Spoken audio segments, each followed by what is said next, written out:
என் அன்பு தமிழ் சொந்தங்களுக்கு வணக்கம். வெஜ் அண்ட் நான்வெஜ் சேனலில் பன்னீர் 65 எப்படி பண்ணுறதுன்னு இப்போ பார்க்கலாம். என் சேனலை இன்னும் சப்ஸ்கிரைப் பண்ணாமல் இருந்தால் இந்த சப்ஸ்கிரைப் பட்டனை கிளிக் பண்ணுங்கள். மறக்காமல் இந்த பெல் சிம்பிளையும் கிளிக் பண்ணுங்கள். என் ரெசிபி உங்களை தேடி வரும்.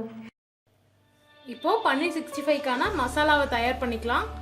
இதுக்கு நீங்கள் கடையில் போய் எந்த இன்க்ரீடியன்ஸையும் வாங்கணும்னு அவசியம் இல்லைங்க. வீட்டில் இருக்கிறத வச்சே பண்ணிக்கலாம். 2 டீஸ்பூன் கடலை மாவு,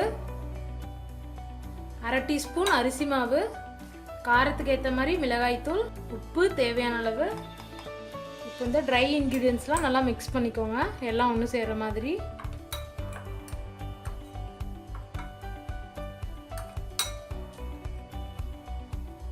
இதில் 1/4 டீஸ்பூன் இஞ்சி பூண்டு பேஸ்ட், 4 ட்ராப் லெமன் ஜூஸ், தேவையான அளவுக்கு தயிர், புளிப்பில்லாத தயிர் தேவையான அளவுக்கு சேர்த்து பன்னீரில் கோட் ஆகிற மாதிரி இந்த கலவையை ரெடி பண்ணிக்கலாம். இதில் நான் கொஞ்சம் கூட தண்ணி ஆட் பண்ணாங்க, ஃபுல்லாகவே தயிர் தான் யூஸ் பண்ணி இந்த மாதிரி கன்சிஸ்டன்சிக்கு ரெடி பண்ணியிருக்கேன். அப்போ தான் டேஸ்ட்டாக இருக்கும்.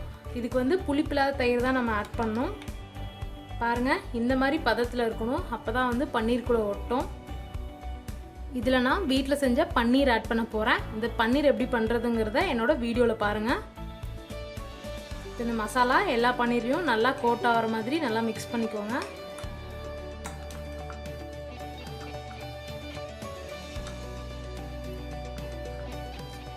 இந்த கலவை ஒரு 10 நிமிஷம் ஊறட்டும். அப்புறம் நம்ம எண்ணெயில் போட்டுடலாம்.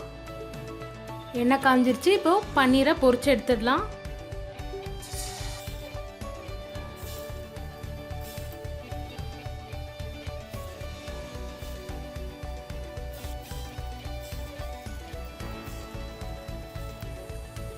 ஒரு சைட் கோல்டன் ப்ரௌன் வந்தது, அடுத்த சைட் திருப்பி விட்டுடுங்க.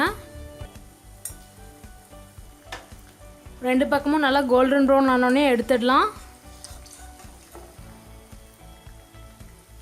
சுவையான பன்னீர் 65 தயாராகிடுச்சு. இந்த ரெசிபியை உங்கள் வீட்டில் கண்டிப்பாக ட்ரை பண்ணி பார்த்துட்டு எப்படி இருந்ததுன்னு எனக்கு கமெண்ட்டில் போடுங்க.